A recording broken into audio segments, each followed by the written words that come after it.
तो दोस्तों अभी तक हमने जॉन विक में देखा कि विंस्टन ने अपनी कुर्सी बचाने के लिए जॉन विक को शूट कर दिया और जॉन जो कि अमर है वो इतनी ऊपर से गिर के भी ऊपर ना पहुंचा। और तो और बावली किंग बावरी किंग उसे अपने पास ले आया और उसका इलाज करा के उसे वापस अपने पैरों पे खड़ा कर दिया। इसी के साथ द गुड सिनेमा 2.0 पेश करते हैं जॉन विक चैप्टर 4। कहानी की शुरुआत में जॉन अपने हाथों को मजबूत कर रहा होता है, तभी बावली किंग उसके पास आया, वो भी बुलेट प्रूफ सूट लेके। उसने जॉन से पूछा कि तैयार हो जॉन। जॉन ने कहा सूट तो दो पहले, जभी तो तैयार होऊंगा। अब जॉन घोड़े पे सवार एल्डर के लोगों का पीछा कर रहा था। पीछा ही नहीं, जॉन आज इन सब की जॉन लेने के लिए आया है। इन सब को शूट करके जॉन एल्डर के पास आ पहुंचा। एल्डर ने जॉन से पूछा कि कैसे आना हुआ जॉन। जॉन ने कहा कि मैं अपनी अंगूठी लेने आया हूँ और एक बिस्लरी की बोतल भी। लेकिन एल्डर के पास ना तो जॉन की अंगूठी थी और ना ही बिस्लरी की बोतल, जिसके चलते जॉन ने उसको शूट कर दिया। अब न्यूयॉर्क का कॉन्टिनेंटल होटल दिखाते हैं, जहां हार्विंगर नाम का आदमी हाई टेबल की तरफ से एक मैसेज लेके आता है। इस आदमी की कटी हुई उंगली देख के हम अंदाजा लगा सकते हैं कि ये हाई टेबल का वफादार सिपाही है। हार्विंगर फिर विंस्टन से मिला और उसे बताया कि हाई टेबल ने कॉन्टिनेंटल को खाली करने का आदेश दिया है, क्योंकि विंस्टन का दोस्त जॉन विक हाई टेबल के लोगों को मार रहा था। इसलिए हाई टेबल ने बदले के तौर पर विंस्टन के कॉन्टिनेंटल होटल को बंद करने का फैसला किया और इस काम के लिए उसे मिला है सिर्फ 1 घंटा। मतलब 1 घंटे के अंदर होटल खाली करना पड़ेगा। और ये सब ऑर्डर आए थे मार्कस की तरफ से, जिसे हाई टेबल में सबसे हाई चेयर मिली हुई थी। अब विंस्टन कलवे को होटल खाली करवाने को बोल के मार्कस से मिलने आ गया। मार्कस खिड़की से होटल को निहार रहा था और यहाँ पर एक घड़ी भी रखी हुई थी, रेत वाली घड़ी। 1 घंटा पूरा होते ही कॉन्टिनेंटल होटल को उड़ा दिया गया और साथ ही कलवे को भी शूट कर दिया गया। विंस्टन को कलवे की मौत का बेहद दुख पहुंचा और मार्कस उसे यही दुख देना चाहता था। फिर मार्कस ने केन को बुलाने का ऑर्डर दिया। केन एक ऐसा हत्यारा है जो बिना देखे दर्जनों को मार सकता है, लेकिन अब वो सिर्फ अपनी बेटी के लिए जीता है। इसी बात का फायदा उठाकर मार्कस ने केन को एक काम दिया, जॉन विक को टपकाने का काम। पहले तो केन ने मना किया क्योंकि वो रिटायर हो चुका है, लेकिन मार्कस ने उसके सामने ऐसी कंडीशन रख दी कि या तो जॉन विक को मारो या तुम्हारी बेटी मारी जाएगी। ऐसे में केन के पास कोई चॉइस नहीं रही और उसे अपने पुराने दोस्त जॉन विक को मारना ही पड़ेगा। फिर जापान का ओसाका होटल दिखाया जाता है, जिसमें भी कॉन्टिनेंटल होटल की तरह सेम रूल थे। मतलब होटल की बाउंड्री के अंदर कोई भी किसी को मार नहीं सकता। फिर यहाँ पर अपने कुत्ते को लेकर नोबडी नाम का बंदा आया। होटल के मैनेजर शिमोगू की बेटी ने कहा कि यहाँ पर जानवर अलाउड नहीं है, तो नोबडी ने कहा ये जानवर नहीं, मेरा शेरू है। तो अकीरा ने जवाब देते हुए कहा कि मैं ये बात तुमसे नहीं बल्कि शेरू से ही कह रही हूँ। गजब बेइज्जती है। दरअसल नोबडी कॉन्ट्रैक्ट किलर था और वो यहाँ जॉन विक को मारने आया था, क्योंकि इस वक्त जॉन विक के सर पर 20 मिलियन का इनाम होता है। फिर शिमोगू को दिखाते हैं, जिसे उसकी बेटी अकीरा उसके कल के शेड्यूल के बारे में बता रही थी, पर बेटी को क्या पता कल हो ना हो। जॉन विक यहाँ अपने पुराने दोस्त शिमोगू से मिलने आ गया। मुझे जॉन विक का ही समझ नहीं आता। वैसे तो ये किसी से सीधे मुंह बात नहीं करता, वैसे दुनिया के हर कोने में इसके दोस्त है। शायद जॉन विक फेसबुक पर ज्यादा ही एक्टिवेट रहता है। शिमोगू जानता था कि जॉन विक का यहाँ होना खतरे का संकेत है, लेकिन दोस्ती की है तो निभानी पड़ेगी, इसलिए उसने जॉन विक की खातिरदारी की। फिर यहाँ पर मार्कस के आदमी भी आ गए, जो होटल की तलाशी लेना चाहते थे। उन्हें शक था कि जॉन विक को यहीं छुपाया है। फिर अकीरा ने अपने बाप को बताया कि जॉन चचा को ढूंढते हुए यहाँ हाई टेबल के बदमाश आ गए हैं। इस पे अकीरा के बाप ने कहा कि मिस्टर विक हमारे मेहमान हैं, और ये कहकर शिमोगू मार्कस के आदमी चिड़ी से मिलने पहुंच गया। चिड़ी होटल की तलाशी लेना चाहता था, मगर शिमोगू हथियारों के साथ उसे ऐसा करने की इजाजत नहीं दे सकता। फिर शिमोगू के पुराने दोस्त केन ने भी उसे समझाया कि चिड़ी को अपना काम करने दो, लेकिन शिमोगू नहीं माना। और फिर शिमोगू और मार्कस के आदमियों में फाइट शुरू हो गई, एक कत्लेआम जिसमें दोनों तरफ से लोग अपनी जान गंवा रहे थे। फिर मार्कस के आदमी बढ़ते गए और एक जने ने आकर इसकी जानकारी अकीरा को दी। अकीरा तुरंत फाइट के लिए तैयार हो गई और फिर यहाँ जॉन विक और अकीरा ने दर्जनों आदमियों को मार दिया।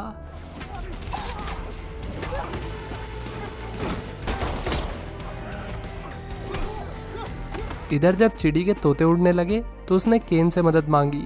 फिर केन यहाँ सब जगह सेंसर लगा देता है, जिससे सेंसर की रेंज में आते ही उसे पता लग जाएगा कि कोई आया है। फिर शिमोगू के आदमियों को मारकर वो जॉन विक से लड़ने पहुंच गया। जॉन और केन पुराने साथी थे और नए दुश्मन। जॉन को मारना इतना आसान नहीं था, खासकर अंधे आदमी के लिए तो बिल्कुल नहीं, क्योंकि जॉन के पास बुलेट प्रूफ जैकेट थी और तो और उसका कच्छा भी बुलेट प्रूफ था, यानी कि उसे मारने के लिए सिर्फ उसके सर में गोली मारनी होगी। और बेचारा केन देख नहीं सकता तो उसके सर में कैसे शूट करेगा। लेकिन इस मोमेंट पर हमें पता चला कि जॉन भी अंधा है। वो चाहता तो केन को मार डालता, मगर उसने ऐसा नहीं किया। शायद केन एक टाइम पे उसका बहुत अच्छा दोस्त रहा होगा। देखो कैसे खेला खेल रहे हैं। ये खेल खत्म ही होने वाला था, मगर नोबडी ने जॉन को बचा लिया। इसके बाद जॉन नोबडी के निशाने पर था, लेकिन नोबडी ने उसे नहीं मारा, इवन उसे बचाया, क्योंकि अभी जॉन के सर पे उतना इनाम नहीं था जितना नोबडी एक्सपेक्ट कर रहा था। मतलब वो जॉन विक की स्वीटी सुपारी बढ़ने के इंतजार में था। इसके बाद शिमोगू और केन की फाइट हुई। हालांकि केन ने शिमोगू को जाने के लिए कहा, लेकिन विनाशे काल विपरीत बुद्धि, जिसके चलते शिमोगू मारा गया। और फिर अकीरा यहाँ से निकलकर मेट्रो पहुँच गई, जहाँ उसे जॉन मिला। अकीरा इतनी जख्मी हालत में भी जॉन से यही कह रही थी कि बाल बड़े कर लिए, इसका मतलब ये नहीं कि तुम लेडीज कोच में ट्रैवल करो। इसके बाद विंस्टन और बावली किंग को दिखाया जाता है, जिनकी जिंदगी जॉन और हाईटेबल ने हराम कर दी थी। इधर नोबडी मार्कस से मिलने आया। ये लोग लाइन में तो ऐसे बैठे थे जैसे सरकारी हॉस्पिटल में आए हो। केन ने नोबडी को आगाह किया कि मार्कस के साथ कोई भी डील करने से पहले 10 बार सोचना, लेकिन नोबडी को बनना है कूल ड्यूड। वो तो उल्टा मार्कस को ऑफर देने लगा। उसने जॉन विक को ट्रैक करने के 25 मिलियन मांगे और फिर उल्टा मार्कस के लिए 2 मिलियन का डिस्काउंट भी दिया, मतलब 23 मिलियन में डील। मार्कस ने भी उसके लिए एक ऑफर सोच रखा था, या तो हाथ में से चाकू बाहर आएगा या फिर चाकू में से हाथ। चाकू में से हाथ बाहर आए तो डील पक्की हो जाएगी। पैसों के लिए इंसान कुछ भी कर सकता है, ये बात नोबडी ने साबित कर दी। और फिर मार्कस ने कहा कि लग जाओ काम पे। फिर जॉन विक विंस्टन से मिलने आता है। ये दोनों इस वक्त कलवे की कब्र पे थे और उसकी तारीफ कर रहे कि कैसे कलवा भी होटल के साथ जमीन में दफन हो गया। अब जॉन विक मार्कस को 1-to-1 चैलेंज देना चाहता था। हाई टेबल के हिसाब से अगर कोई इंसान दूसरे इंसान को 1-to-1 चैलेंज देता है तो उन्हें हाई टेबल के बनाए हुए रूल्स के साथ एक दूसरे से मुकाबला करना होगा। लेकिन ये चैलेंज सिर्फ वही दे सकता था जिसका कोई परिवार हो। लेकिन जॉन विक ने तो पिछले पार्ट में कासाब्लांका जाने के लिए अपनी टिकट कटवा ली थी, मतलब अपने परिवार से रिश्ता तोड़ लिया था। अब उसे वापस रस्का रोमन जाना होगा, जहां वो वापस अपने परिवार से जुड़ेगा। उसके जाते ही उसका स्वागत बंदूक से हुआ। वो तो बावली किंग ने उसे बैटमैन से भी खतरनाक सूट दे रखा था, जिसमें गोली क्या मिसाइल भी आर पार नहीं हो सकती। फिर जॉन को फांसी के फंदे पे लटका दिया गया और उसकी एडॉप्टेड सिस्टर कातिया ने उसे कहा कि अब वो इस परिवार का हिस्सा नहीं बन सकता। कातिया जानती थी कि जॉन विक जहाँ भी जाता वहीं मनुष्यत फैलाता, लेकिन फिर भी है तो भाई, इसलिए कातिया ने उसके सामने एक कंडीशन रखी।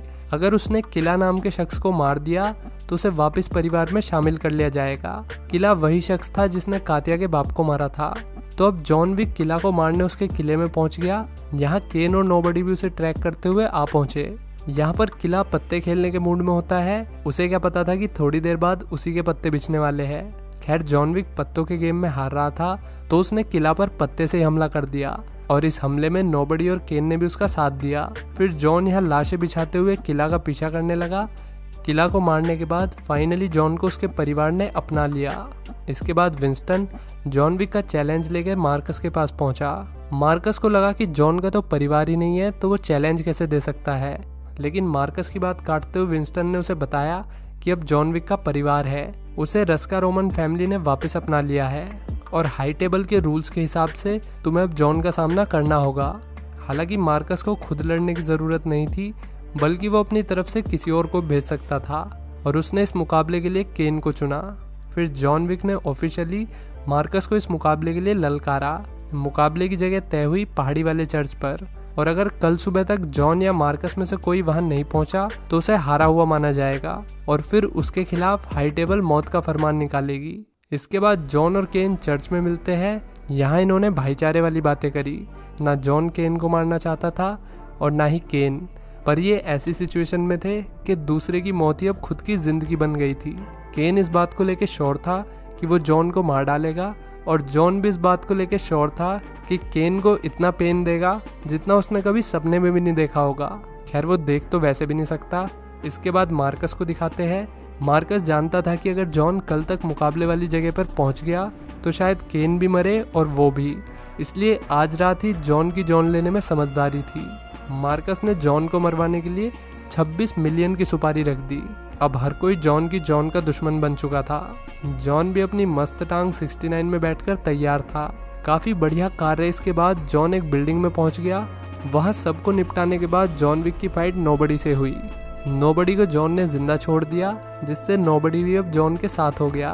अगर आपको बिल्डिंग से निकलना हो और ना ही आपको लिफ्ट यूज़ करनी और ना ही सीढ़ी, तो आप क्या करोगे? आपका तो पता नहीं, पर जॉन ने ये किया। और कमाल की बात है कि अभी भी जॉन जिंदा है और चर्च की तरफ बढ़ रहा है। फिर 1 किलोमीटर लंबी सीढ़ियों वाले चर्च पर जॉन की लड़ाई शुरू हो गई।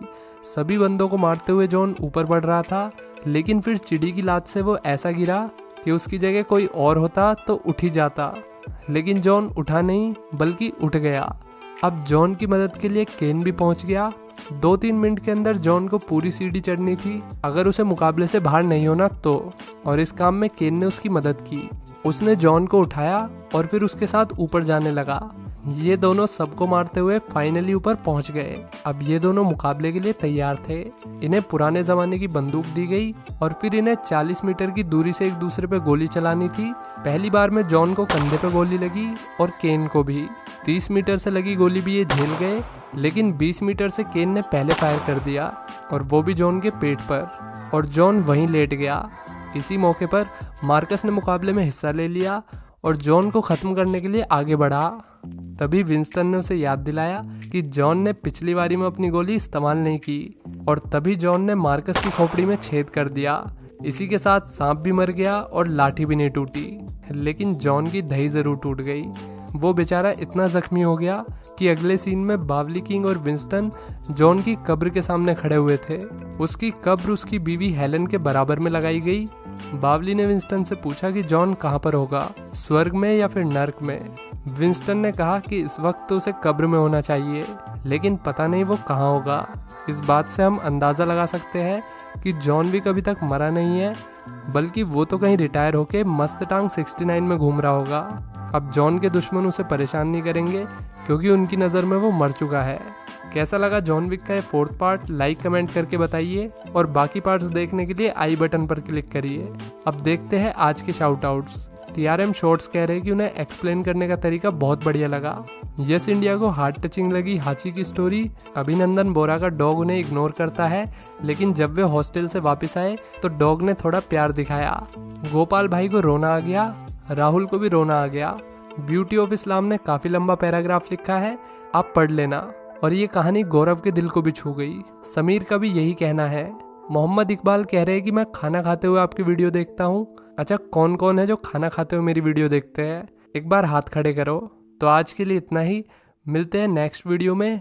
Till then take care, bye bye.